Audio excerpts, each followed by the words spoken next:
وعلیکم السلام ورحمۃ اللہ تعالیٰ وبرکاتہ۔ امید ہے آپ خیریت سے ہوں گے، اللہ آپ کو سلامت رکھے، خوش رکھے۔ سب سے پہلے تو یہ ہے کہ چونکہ میں ابھی سفر میں ہوں کراچی سے ابھی لاہور کی طرف روانہ ہوا ہوں، اور رہا معاملہ مناظرے کا اور اس دیوبندی کے ساتھ۔ آپ سے پہلے بھی ایک دوست نے مجھے میسیج کیا تھا، مگر مصروفیات کی بنیاد پر جو ویڈیو مجھے بھیجی تھی میں نے وہ ویڈیو دیکھی تھی، اور اس ویڈیو میں اس نے تبیان القرآن کا ایک حوالہ دیا تھا، اور اس بیوقوف کو اتنا پتہ نہیں تھا کہ یہ لکھی کس نے ہے، اور کہہ رہا تھا کہ جی بریلویوں کے بہت بڑے مفتی اعظم منیب الرحمان صاحب نے تبیان القرآن میں یہ لکھا ہے، جس کی تحقیق ریسرچ کا عالم یہ ہے کہ جس کو پتہ نہیں ہے کہ تبیان القرآن کے مصنف کون ہے اور یہ کس کی تصنیف ہے، تو وہ بات کرے گا کہ بھلے امام جلالی زیدہ شرفو سے۔ اور ہاں، اگر اس کا معاملہ ہے اور مناظرہ یہ واقعی کرنا چاہتا ہے اور یہ سمجھتا ہے کہ میں مناظرہ کرنے کے آل ہوں، جبکہ جس طرح کہ آپ فرما رہے ہیں کہ آپ سے اس کی بات ہوئی ہے اور سوائے جہالت کے اس کے پاس کوئی چیز نہیں تھی، اگر تو آپ کے پاس اس کی ریکارڈنگز ہیں وہ 50-55 منٹ کی، آپ اس کو وائرل کریں، اس کو گروپس میں شیئر کریں، سوشل میڈیا پہ آگے پیچھے، یوٹیوب پہ آپ کا چینل ہے تو آپ اس پر اس کو شیئر کریں۔ اور اس طرح کے جو لوگ ہیں، ظاہر ہے کہ جن کو اصول مناظرہ سے ہی آگاہی نہیں ہے، اصول مناظرہ میں پیش نظر اور سر فہرست یہ چیز ہوتی ہے کہ جو فریقین ہیں وہ سب سے پہلے تو علمی اعتبار سے اور قابلیت و صلاحیت کے اعتبار سے ہم پلہ ہوں، نہ کہ ایک عرف والا اور دوسرا۔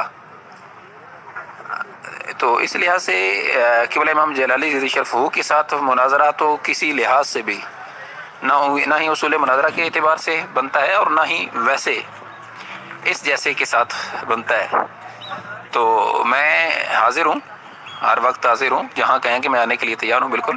اور لیا میں ہمارے بہت بڑے مناظر ہیں الحمدللہ، اور جن کا ماشاءاللہ اس سے پہلے ان کے ساتھ اس معاملہ میں بات چیت چل رہی ہے اور انہوں نے مناظرے کیے ہیں۔ اگر آپ مجھے کہیں گے تو میں انشاءاللہ انہیں مناظرہ کے لیے بطور مناظر پیش کروں گا، یعنی آپ کے قریبی ہیں چوک اعظم، تو اس کے ساتھ جس ٹاپک پہ یہ مناظرہ کہے گا، جب مناظرہ ہونا ہے تو پھر ایک ٹاپک پہ نہیں کہ جی اس پہ ہوگا اس پہ ہوگا، بلکہ یہ عقائد پہ ہوگا، اور جس طرح کہتے ہیں کہ ہم بیس بنیاد پہ بات کریں گے، اصول پر بات کریں گے، فروع پر چونکہ مناظرہ ہوتے ہی نہیں ہے۔ تو آپ اس کے ساتھ بات چیت چلائیں۔ اور دوسرا رہا گروپ میں کہ آپ مجھے کسی گروپ میں ایڈ کر دیں اور اس میں بات چیت اس کے ساتھ، چونکہ میں ایک پہلا نمبر پہ تو یہ ہے کہ گروپ خود دیکھتے نہیں ہوں، جو 7 دوست ہیں وہی اس کو ہینڈل کرتے ہیں، اور پرسنلی بھی اگر کوئی مجھے میسج آتا ہے تو میں اس کو دیکھتا ہوں اور اس کا جواب دیتا ہوں۔ تو اس کے ساتھ بات چیت کرنے کے لیے بالکل میں تیار ہوں، آپ اس کے ساتھ ٹائم ڈیسائیڈ کریں اگر یہ بات کرنے کے موڈ میں ہے تو۔ ہاں، اگر اس نے وہ جس طرح ہے کہ ان کا وہ خضر حیات جو ہے وہ حیات ایک بکر کا ہے خبیث، اس کے موقف اور اس کے قول کے مطابق یہ کافر ہے اور اس کے قول کے مطابق اس کی نظر میں وہ کافر، یعنی ایک دوسرے کے یہ خود دست و گرباں ہیں اور یہ ہمارے لحاظ سے یہ بات کرتے ہیں۔ الحمدللہ ہم نے عقیدہ اہل سنت پر پیرا دینے کے لحاظ سے اور مسلک حق اہل سنت و جماعت اور مسلک رضا پر پیرا دینے کے لحاظ سے اپنا ایک ایمنج برقرار کیا ہوا ہے اور رکھا ہوا اللہ کے فضل سے۔ تو آپ اس سے بات کریں، اگر یہ بات کرنے کے موڈ میں ہے تو ہم بالکل بات کریں گے، اور انشاءاللہ جہاں چاہے گا ہم بات کرنے کے لیے تیار ہیں۔ تو آپ اس سے بات کریں، میں حاضر ہوں۔ جزاک اللہ، السلام علیکم ورحمۃ اللہ وبرکاتہ۔ السلام علیکم ورحمۃ اللہ وبرکاتہ۔ بھائی یہ آپ نے مجھے وائس بھیجی ہے، کوئی صاحب کہہ رہے ہیں کہ میں کراچی سے لاہور جا رہا ہوں اور یہ اور وہ، اور وہ کہہ رہے ہیں کہ میں مناظرے کے لیے جہاں چاہیں اور جس موضوع پہ چاہیں بات کرنے کے لیے تیار ہوں۔ ان کو کہیں آپ اپنا دعویٰ لکھ کر ہمیں بھیجیں شناختی کارڈ کی فوٹو کاپی کے ساتھ، ہم ان سے بات کرنے کے لیے تیار ہیں، کوئی مسئلہ نہیں ہے۔ یہ کہتے ہیں جس موضوع پہ چاہیں ٹھیک ہے، موضوع بھی ہم بتا دیں گے، جہاں چاہیں جگہ بھی ہم بتا دیں گے۔ یہ انہوں نے خود آفر کی ہے، ہمیں ان کی یہ آفر قبول ہے۔ مناظرے کے حوالے سے ہم انشاءاللہ دعویٰ بھی یہ بولیں لکھیں اپنا اور ہمیں بھیجیں، یہ تحریر لکھ دیں، یا اگر دعویٰ نہیں لکھتے تو یہی والی تحریر لکھ دیں جو یہ بول رہے ہیں، ہمارے نام لکھ دیں، انشاءاللہ اس موضوع پہ بات کرنے کے لیے ہم وقت تیار ہیں۔ باقی جلالی کے ساتھ میں اس لیے بات نہیں کر سکتا ہوں کہ میں اس کا ہم پلہ نہیں ہوں. تو پہلا سوال تو یہ کہ آپ کو لاہور بیٹھے ہوئے یہ کیسے پتہ چل جاتا ہے کہ کراچی میں جو بندہ بیٹھا ہے وہ جلالی کا ہم پلہ نہیں ہے علمی اعتبار سے؟ آپ جلالی کے ساتھ ہماری فون پر ہی 2 منٹ بات کروا دیں، پتہ چل جائے گا جلالی کے پاس کیا ہے. کیا جلالی کو فون کرو تو وہ فون ہی کسی اور کو دے دیتا ہے، اس نے بندے رکھے ہوئے ہیں ٹرخانے کے لیے. تو یہ تو اس کے علمی لیول ہے. باقی وہ فوٹو کاپیاں اٹھا کے جلالی پورے بیان کر دیتا ہے. اس کے پاس کیا ہے؟ کچھ بھی نہیں ہے.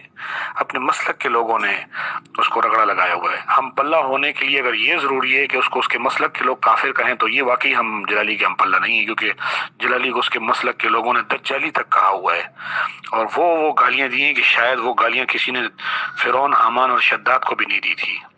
تو ٹھیک ہے، ہم تیار ہیں انشاءاللہ. ان کو بولو آپ حامی بھرو، تحریر لکھو، ہمیں بھیجو، ہم بات کرنے کے لیے تیار ہیں. اس کے علاوہ جہاں تک تعلق ہے اس بات کا نا کہ یہ جو کہتے ہیں کہ آپ لوگ جلالی کے ہم پلہ نہیں ہیں، تو ان کو بھی اس بات کا پتہ ہے. ان کے بڑوں نے لکھا ہوا ہے اپنی کتاب میں، مفتی احمد یار خان نعیمی نے لکھا ہے کہ مناظرے میں دونوں مناظرین کا ہم پلہ ہونا ضروری نہیں ہے. ان کی کتابوں میں لکھا ہوا ہے. ظاہر ہے کتابوں میں تو انہوں نے دیکھا ہوگا، لیکن ڈوبتوں کو تنکے کا سہارا، چونکہ یہ مناظرہ میں بیٹھ نہیں سکتے اس لیے بہانے بناتے ہیں کہ جی ہمارا ہم پلہ نہیں ہے، تو جی یہ نہیں ہے، تو جناب وہ نہیں ہے. تو ان کے نزدیک ہم پلہ ہونے کے لیے میرے خیال میں تو شاید یہی کافی ہے کہ یہ جو ان کے مسلک میں سب سے زیادہ ڈھینگے مارتا ہے وہ سب سے اونچے درجے پہ فائز ہوتا ہے. اب ظاہر ہے کہ اس کے برابر کی ڈھینگے کوئی مارے گا تو وہ اس کا ہم پلہ ہی ہوگا. اگر کوئی علمی گفتگو کرنے کے لیے بیٹھے گا تو وہ ہم پلہ نہیں ہو سکتا. ان کو کہو کہ اپنا معیار تو بتاؤ کہ ہم پلہ ہونے کا معیار کیا ہے. باقی اشرف جلالی ہمارے سامنے بیٹھے اور مناظرے سے پہلے ہم 2 4 5 10 منٹ گفتگو کر لیں گے صرف اس بات پر کہ ہم دونوں میں سے علمی معیار پہ کون پورا اترتا ہے. پتہ چل جائے گا کہ کون ہم پلہ ہے کون نہیں ہے. عنوانات آپ اور ہم چن لیں گے کہ ان عنوانات پہ ایک دوسرے کو چیک کر لیتے ہیں. آپ کے نزدیک ہم پلہ ہونے کے لیے جو معیار ہے وہ ہمارے سامنے رکھ دینا، انشاءاللہ وہ اس پر بھی گفتگو ہو جائے گی. اگر وہ ہمارے ہم پلہ ہوا تو ہم گفتگو کر لیں گے، اور اگر وہ ہمارے ہم پلہ نہیں ہوا اور علمی لیول پہ وہ بالکل یتیم نکلا تو پھر اشرف جلالی کو اس بات کا پابند ہونا پڑے گا کہ وہ اپنے استاذ کو لے کر آئے گا ہمارے سامنے بات کرنے کے لیے. تو ہم اس مسئلے پہ بھی انشاءاللہ اس کے ساتھ بات کرنے کو تیار ہیں.